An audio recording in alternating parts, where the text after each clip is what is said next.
ሰላም ጤና ይስጥልን ክቡራን ተመልካቾቻችንና አድማጮቻችን ዘውዱ መንግስቴ ነኝ ከዚህ ከአገረ እንግሊዝ። አሁን የዘውዱ ሾው አጫጭር ዜናዎችን አቀርብላችኋለሁ፣ አብራችሁን ቆዩ። በቅድሚያም ርዕሶቹን ነው። የብልጽግናው ሰራዊት በአማራ ክልል እየተደመሰሰ መቀጠሉ ተነገረ። የኮማንዶ አባላትም ፋኖን ተቀላቅለውታል። ከንቲባዋም ማስጠንቀቂያ ሰጥታለች። አዳነች አቤቤ ትምህርት ሚኒስቴርም በፍርድ ቤት ተፈረደበት። ኤርፖርቱ መጨናነቁ አስደንጋጭ ነው ተባለ። ትግራይ ነዳጅ ማስገባቷም መንግስትን አስደንግጦታል። አስገድዶ ደፋሪውም በሞት ተቀጣ። አዲስ አበባ ለኦሮሚያ ልትሰጥ ነው የሚል ጥያቄ በመነሳት ላይ ይገኛል። አሁን ወደ ዝርዝሩ እንሄዳለን። አብራችሁን ቆዩ። ፋኖ በተለያዩ የአማራ ግዛቶች እያደረገ ያለው ተጋድሎ ጠንክሮ መቀጠሉ ተገለጸ። የድምሰሳ ፕሮፓጋንዳውም መክሸፉ ታወቀ። ምንም አይነት ወታደራዊ ድል ያላስመዘግበው ሌተና ጀነራል መሐመድ ተሰማና ሜጀር ጀነራል ብርሃኑ ጥላሁን የፕሮፓጋንዳ ዘመቻ ከሽፏል ብለዋል። ፋኖቹ ከ275 በላይ የመድፍ ጥቃት በጎጃም ምድር አድርገው ቢኤም ዙ 23 ሞርተር ከ40 እስከ 20 ኪሎ ሜትር ርቀት ላይ ያሉ ንጹሐን መንደሮችን መደብደባቸው ነው የታወቀው። የአገዛዙ እግረኛ ሰራዊት ምንም አይነት የውጊያ ፍላጎት እንደሌለው እየተገለጸ ሲሆን ራስን በረጅም ርቀት አስቀድሞ ለመከላከል በእያንዳንዱ እንቅስቃሴ መድፎችና ቢኤም በመጠቀም ያለምንም ውጊያ የንጹሐንን ህይወት ቀጥፎታል ነው የተባለው። በዚህ መሰረት ጠላት በሰራዊታችን ላይ ምንም አይነት ጉዳት አላደረሰም ያለው የፋኖ ኃይል የመካናይዝድ ጥቃቱን በንጹሐን ላይ እያነጣጠረ ነው ሲሉም አጋልጦታል። በተለይም በምስራቅ እዝ ሌተና ጀነራል መሐመድ ተሰማ ከአዲስ ቅዳም ፈክታ፣ ፍኖተ ሰላም፣ ገነት አቦ፣ ጉጥልማ፣ ፈረስ ቤት፣ ካዴት በራድማ፣ ጠጠር ማርያም፣ ሐሙስ ገበያ፣ ካዴት ዋሽራ፣ ገረገራ አስተስሬው እንደዚሁም 6ኛ እዝ ሜጀር ጀነራል ብርሃኑ ጥላሁን ከደንበጫ ባንጀኔ ፈረስ ቤት፣ ከደንበጫ ገሊላ ዋዲያ ኮረብታ፣ ከደብረ ማርቆስ አማኑኤል ደብረ ቀለም ደጋኝ ሮብ ገበያ፣ ከደብረ ማርቆስ ሮብ ገበያ ደብረ ዘይት የትኖራ መርጦ ለማርያም ሞጣ ድገጽዮን ውሃበር ከቁዬ ጉዛምን ደባይ ጥላት ግን ደጋማ ክፍል በከባድ መሳሪያ ጥቃት የተከፈተባቸው አካባቢዎች መሆኑም ታውቋል። ከጠላት በቅድ በተቃራኒው ጀብዶ የፈጸመው 206ኛ ኮር 34ኛው ክፍለ ጦር በኮርክ ከተማ ድል ሲያስመዘግብ 102ኛው ኮር 33ኛው ክፍለ ጦር በምርኮ የቀጠለውን ውጊያ በዋሸራ አጠናክሮ መቀጠሉን ከአካባቢው ከግንባር እየደረሰ መረጃ ያመላክታል። በሌላም በኩል 2 አዛዦችን ጨምሮ ከ70 በላይ የጠላት ጦር መደምሰሱን ከግንባር የተገኘው መረጃ ያመለክታል። በአማራ ፋኖ ብሔራዊ ንቅናቄ ወሎ ቤተ አማራ ቀጠና ምኒልክ ዕዝ 104ኛ ኮር ስር የ23ኛው ክፍለ ጦር አርበኞች ከትላንትና አመሻሽ ጀምሮ ባደረጉት ከባድ ተጋድሎ ነው ከወታደራዊ አዛዥ ጀምሮ የጠላትን ጦር ቆርጦ በመደምሰስና ለሁሉና ትግል ወሳኝ የሆኑ የቡድንና የነፍስ ወከፍ የጦር መሳሪያዎችን በመማረክ አንጸባራቂ ድል ተቀዳጅተናል ሲሉም ገልጠዋል። በአምባሰል ወረዳ መነሻውን ከውጫሌ ከተማ አድርጎ እዛው ውጫሌ ከተማ በተጠመደ ከባድ መሳሪያ ሽፋን በመታገል በሚኒሻ መሪነት በአበት በኩል አቋርጦ ወደ ሚሊዋ አካባቢ ተንቀሳቅሶ የነበረውን የጠላት ጦር ነው በፋኖ ቀለበት ውስጥ ገብቶ ከፍተኛ ጥቃት እየተፈጸመበት ተብሏል።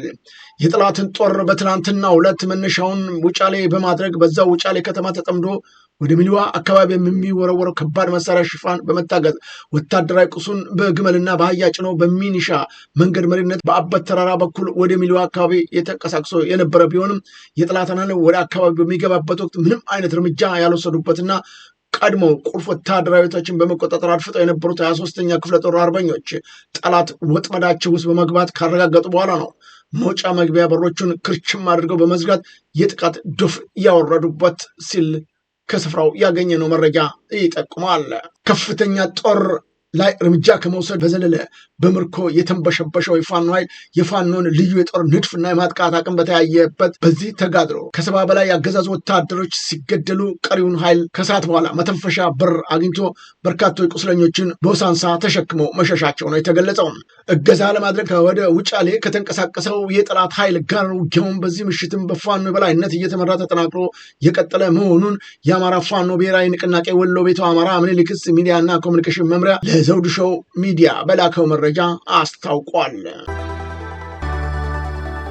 የምኒልክ ዕዝ ልዩ ዘመቻ መምሪያ አጫጭር ስልጠናዎችንና የደንብ ልብስ በማልበስ ታድሶ ምርቃት አደረገ።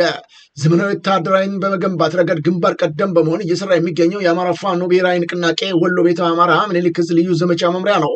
የሰራዊቱን ግዳጅ አፈጻጸም አቅም የሚያሳድጉ አጫጭር ስልጠናዎችን ሲሰጥ ቆይቶ በትላንትናው ዕለት በደማቅ ሁኔታ አስመርቋል። የልዩ ዘመቻው መምሪያው አጫጭር ስልጠናዎችን ከሰራዊቱ የደንብ ልብስ ተሃድሶ ጋር በማጣመር ያዘጋጀ ሲሆን የምረቃ መርሃ ግብሩም በየደረጃው ያሉ ከፍተኛ አመራሮች በተገኙበት በድምቀት መካሄዱን ከስፍራው ባገኘነው መረጃ ለማወቅ ችለናል።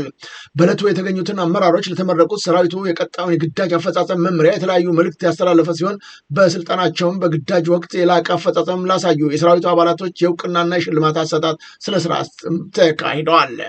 ይህ ስልጠናና ደንብ ልብስ ተሃድሶ ሰራዊቱ የተጣለበትን ህዝባዊ ኃላፊነት በላቀ ዝግጁ በጽናትና በብቃት ለመወጣት የሚያስችለውን አቅም በእጅጉ እንደሚያጎለብተው ተገልጿል ሲል የልዩ ዘመቻ መምሪያው የህዝብ ግንኙነት መምሪያ መረጃውን ለዘውዱ ሾው ሚዲያ አድርሶናል። የፓራ ኮማንዶ አባላቶች ከነሙሉ ትጥቃቸው የአማራ ፋኖ ብሔራዊ ንቅናቄና 54ኛ ክፍለ ጦር ተቀላቀሉ። በምስራቅ ጎጃም ዞን ነው በህዝቡ ላይ ግፍና በደል ሲፈጽም ከቆየ ብልጽግና ስርዓት ሰራዊት የመክዳት ወደ ህዝባዊ ወገን የመቀላቀል እንቅስቃሴው ይበልጥ ተጠናክሮ መቀጠሉም ታውቋል።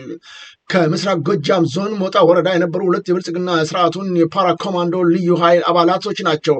ጌታሰው ፋንቴና ይታየው ፍላጎቴ የአገዛዙን ጨካኝ አካሄድ በመቃወም ከነሙሉ ወታደራዊ ትጥቃቸው በመክዳት የአማራ ፋኖ ብሔራዊ ንቅናቄ ቴዎድሮስ ዕዝ 201ኛ ኮር 54ኛው ክፍለ ጦርን መቀላቀላቸውን ለማወቅ ችለናል።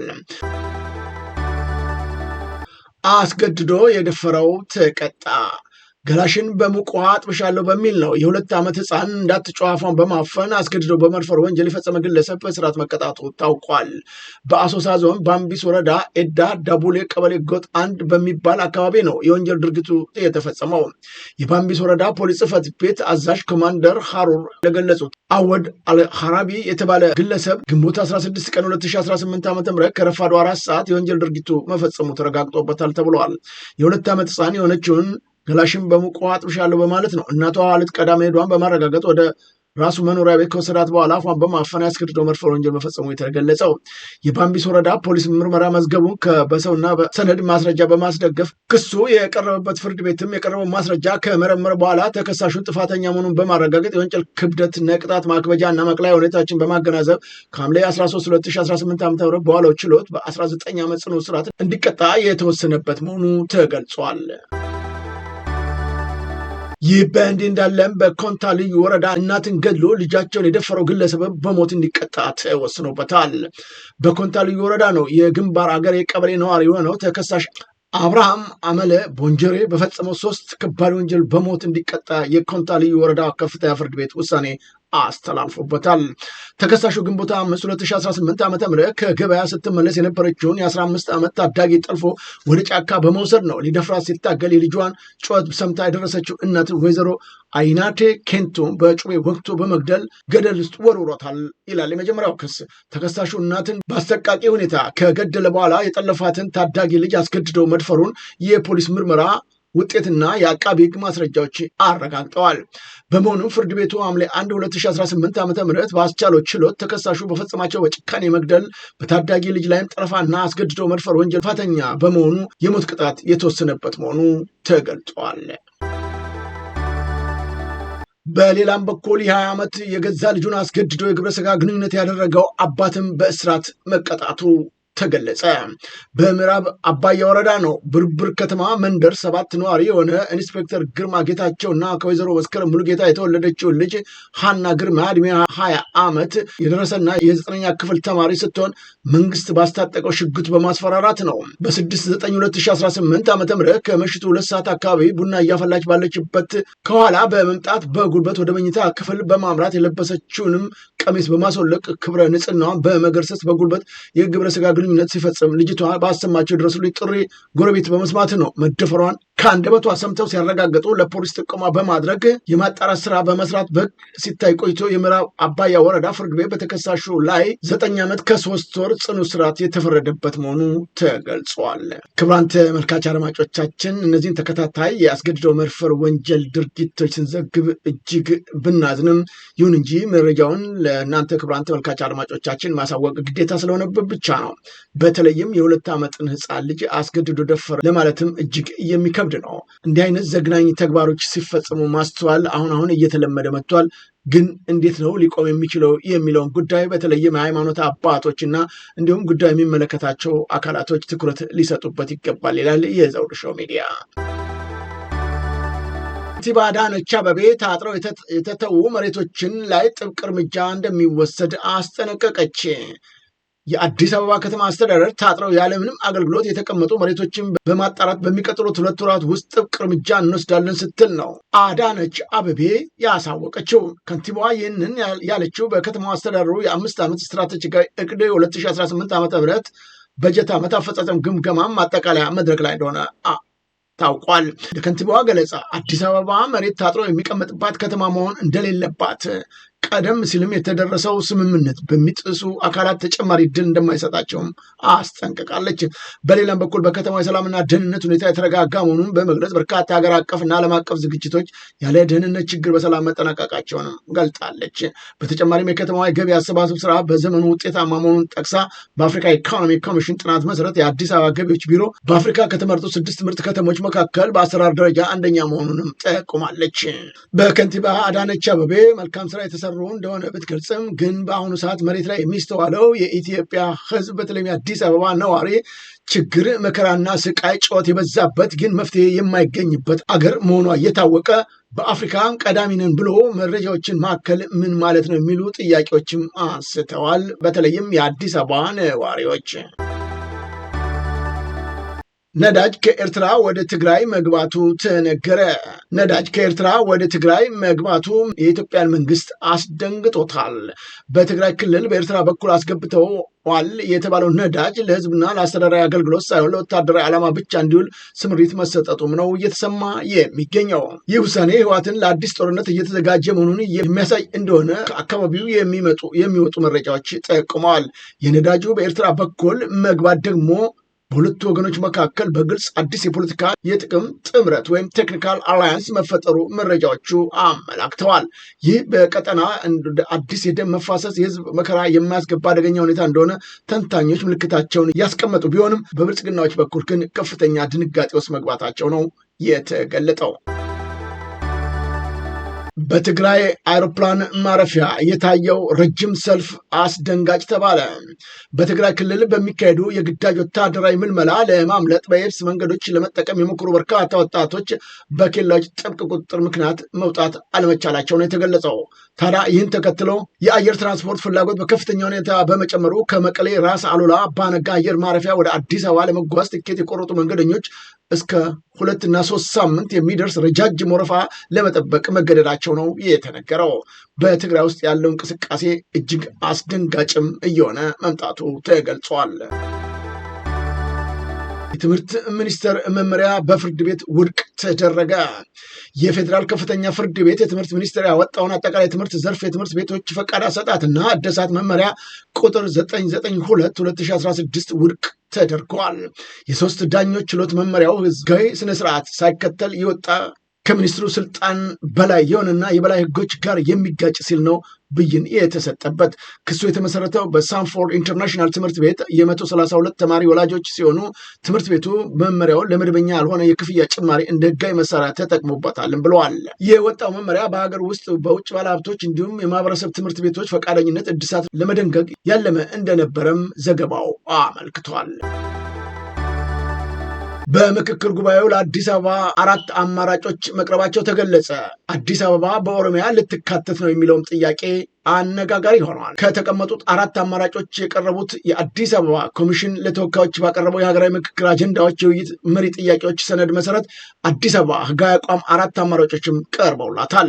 ተመካካሪዎቹ 4ቱን አማራጮች በመገምገም የከተማውን ህጋዊ አቋም በተመለከተ ምክር ሀሳብ እንዲያመነጩ የሚጠበቅ ሲሆን በሰነዱ ከተዘረዘሩት አማራጮች ውጭ ተጨማሪ አማራጭ ማቅረብ ለመቻል አለመቻሉ ሰነዱ አንድም ያመለከተው ነገር እንደሌለም ታውቋል። በዚሁ መሰረት አዲስ አበባን ሲቲ ስቴት ወይም ራስ ገዝ የፌዴራል አካል ራሷን የቻለች ክልል እንደዚሁም የኦሮሚያ አካል ማድረግ የሚሉት ደግሞ በሰነዱ የቀረቡ አማራጮች መሆናቸው ታውቋል።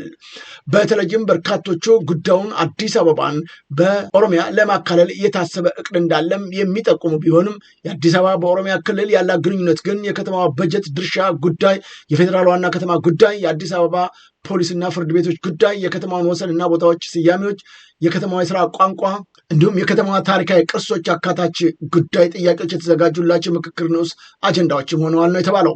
በሰነዱ እንደ ቀረበው ከሆነ የአዲስ አበባ በፌዴራል መንግስት ላይ ስለሚኖራት ውክልና እና የፌዴሬሽን ምክር ቤት ውክልና ጉዳይም በንዑስ አጀንዳነት ሳይካተቱ ቀርተዋል። በሌላም በኩል የድሬዳዋ 3 አማራጮችም የተሰጡ ሲሆን የፌዴራል ከተሞች በሚለው አጀንዳ ስር የተካተተው ድሬዳዋ ከተማ ደግሞ 3 የህጋዊ አቋም አማራጮችም ቀርበውለታል። ሲቲ ስቴት፣ ራስ ገዝ ወይም የፌዴራል አካል፣ ራሷን የቻለች ክልል የሚሉ ደግሞ ለከተማዋ የቀረቡ አማራጮች ሲሆኑ ድሬዳዋ በኦሮሚያ ወይም በሶማሌ ክልል ውስጥ እንድትሆን የሚጠቁሙ አማራጮችም በሰነዱ ግን አልተካተቱም። ሀገሪቱ አጣብቂኝ ችግር ውስጥ ባለችበት በዚህ ሰዓት ግን የወድድ ሰዎች ዛሬም ኢትዮጵያን በማጥፋትና እንደዚሁም ደግሞ ለራሳቸው በሚመቻቸው በኩል እየሰሩ ያለው ነገር ህዝቡ በንቃት ሊከታተል ይገባልም ነው እየተባለ የሚገኘው። ኢትዮጵያን ለማጥፋት ሆን ብለው አቅደው እየሰሩ የሚገኙት የብልጽግና ሰዎች በተለይ የኦህዴድ የሽመልስ አብዲሳ፣ አዳነች አቤቤ፣ ብርሃኑ ጁላ እንደዚሁም አብይ አህመድ በጋራና በቅንጅት እየሰሩት ያለው ነገር በጣም አደገኛ ጉዳይ ስለሆነ ኢትዮጵያኖች በንቃት ልትከታተሉ ይገባልም ሲል ከበርካታ በውጭም በሀገርም የሚገኙ ኢትዮጵያኖች ጉዳዩን እየተከታተሉት መሆኑንም የዘውዱ ሾው ሚዲያ ከሚመጡለት መረጃዎች ለማወቅ ችሏል። አሁን ወደ ውጭ ዜናዎቻችን እናመራለን።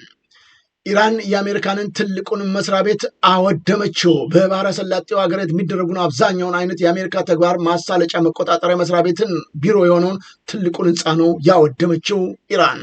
ለሆርሙዝ ሰርጥ በቅርብ የሚገኘውና አሜሪካ አብዛኛው ማዘዣ የምትሰጥበትና የምትቆጣጠርበት ይህ ትልቁ ህንፃ በኢራን ኃይል የወደመው የአሜሪካን በሰሞኑ ለፈጸመችው ድንገተኛ ጥቃት የተሰጠ አጸፋዊ ምላሽ ሲል የተናገረው የኢራኑ የእስላማዊ አብዮታዊ ዘብ ኮርፖስ መሆኑ ታውቋል። አሜሪካ ለኢትዮጵያ ስንዴና ማሽላ እርዳታ ላከች። የአሜሪካ መንግስት ወደ 47,000 ሜትሪክ ቶን የሚጠጋውን የምግብ እህል የጫነ የጭነት መርከብ ወደ ኢትዮጵያ እየተጓዘ መሆኑን አሳውቋል። በሰላም ለምግብ መርሃ ግብር የተላከው ይህ እርዳታ 37,700 ቶን ማሽላና 9,200 ቶን ስንዴ ያካተተ እንደሆነ ነው የተገለጸው። ይህ እርዳታ የተላከው የኢትዮጵያ መንግስት በስንዴ ምርት ራሱን መቻሉንና ወደ ውጭ መላኩን መጀመሩ በተደጋጋሚ ከገለጸበት ማግስት መሆኑን ታውቋል። ይሁን እንጂ የአሜሪካና የግብርና መምሪያ በቅርቡ ይፋ ባደረገው ሪፖርት የስንዴ ፍላጎት በየጊዜው እያደገ በመሆኑ ሀገሪቱ አሁንም ወደ 1.4 ሚሊዮን ሜትሪክ ቶን የሚጠጋ የስንዴ ምርት ከውጭ ማስመጣት እንደምትፈልግም ያሳያል ብለዋል። ከዚህ በተጨማሪ በግጭት በመፈናቀል እና በአየር ንብረት ለውጥ ተጽዕኖ ሳቢያ በኢትዮጵያ ሰብአዊ እርዳታ ፍላጎት አሁንም ከፍተኛ መሆኑ መረጃዎቹ ይጠቁማሉ። ይህ የአሜሪካን እርዳታ የሀገሪቱን ስንዴ ራሱን የመቻል ጥያቄዎችና የሰብአዊ ድጋፍ አስፈላጊ ዳግም አነጋጋሪም አድርጎታል። ክቡራን ተመልካቾቻችንና አድማጮቻችን ለአሁኑ ያቀረብኩላችሁ የዘውዱ ሾው ዜናዎች እነዚህን ይመስሉ ነበረ። በቀጣይ ዝግጅታችን እስከምንገናኝ የዘውዱ ሾው ሚዲያን ሼር፣ ላይክ እና ሰብስክራይብ በማድረግ ወዳጅ ቤተሰቦቻችን እንድትሆኑ ከወዲሁ በማክበር እንጋብዛለን። ከዜናዎቹ ጋር አብሬያችሁ የነበርኩትን የዘውዱ መንግስት የነበርኩኝ። ጤና ይስጥልኝ።